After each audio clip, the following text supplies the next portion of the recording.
Hey, welcome back to Zip's Corner. Today we're going to remove the headliner. Yesterday I had Nick's Auto Glass from Dexter come out, remove the windshield in the front and the rear window because the headliner tucks up inside of the gasket where the windshield and the rear window goes.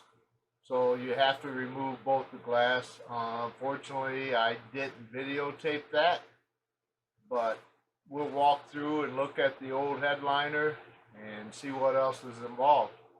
So stay tuned. We're going to replace the headliner in the 69 VW Bug Classic. And this is Zip's Corner. And subscribe and like. Take care. So we got the front windshield out. And you can see right here that the headliner tucks in around the front of the windshield. So that's why we had to remove it. We still need to take the rear view mirror out, and then also we'll have to take all of the visors out.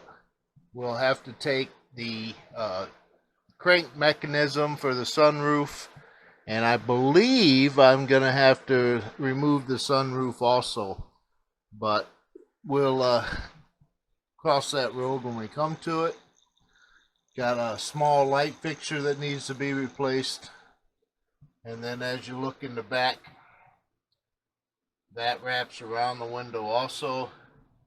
We have a rear window defroster on this Bug, so we have to take it off. And then we got the side push outs for the windows, so I'm just going to go ahead and remove that. And then the side panels, we're going to take those out completely because I have new side panels for the rear and new door panels, but that'll be a different project. But today we probably will remove them all, and then we will get to removing the headliner. So that coming up.